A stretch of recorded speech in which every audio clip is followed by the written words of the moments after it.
on the front page, MPs find a new way to boost their pay. That is what's making headlines on the Daily Nations. So no sooner does Sarah Serem leave than members of parliament have something up their sleeve. And it's, you know, I was saying it's almost heartbreaking, Kefa, that NASA and Jubilee legislators have not agreed on anything for the past about 1.5 years, including what they can do to move forward as a country peacefully. But when it comes to convenient alliances in terms of their salaries, they are now working together to amend rules to help them serve in at least 2 committees each, paving way for higher allowances outside their salaries. Your thoughts on this? You know, someone said that money is a common savior, so that even those who do not believe in God and everything, they have something to believe in, which is money. But coming from MPs, it is not something new. It's what we are used to.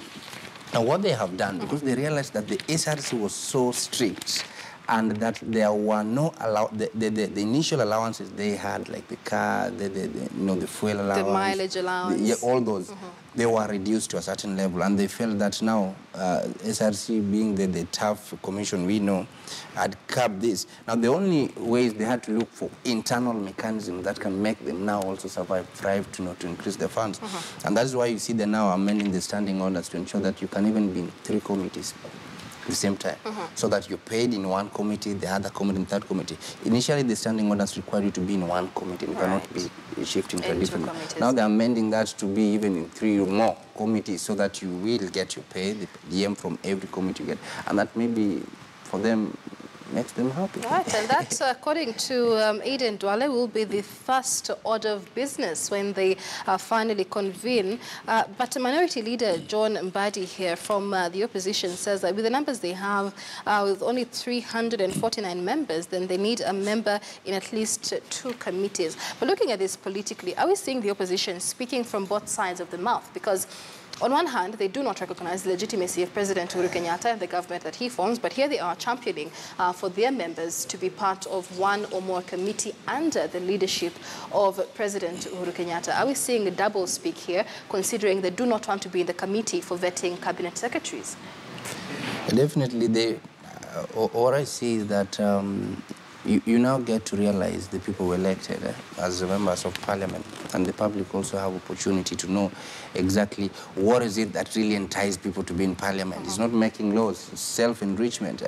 So that even when you don't recognize a system, you don't recognize a government, but recognize the salary that comes from that government. Right. You recognize the means at which you can still enrich yourself. So sometimes I don't take them seriously. And somebody said, if you want to know who really your leader are, look at the situation they used to, to manipulate things to themselves. This is one of them that now we can see.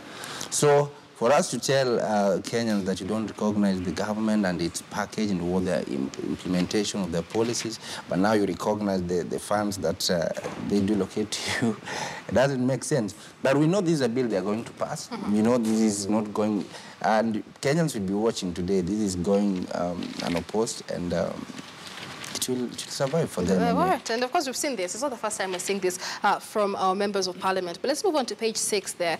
Just at the corner, police now summon NTV news anchor Larry Madowo over an interview, to record a statement over an interview which he held with NASA strategist David Ndii. This is something that is developing. Of course, we saw in public the arrest and release of David Ndii, but many have brought up questions of a breach of the freedom of expression in this country, especially those who have a differing opinion from the government of the day. What do you make of this summon now to Larry Madowo?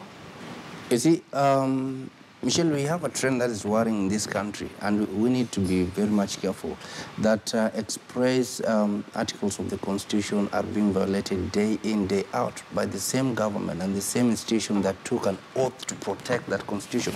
When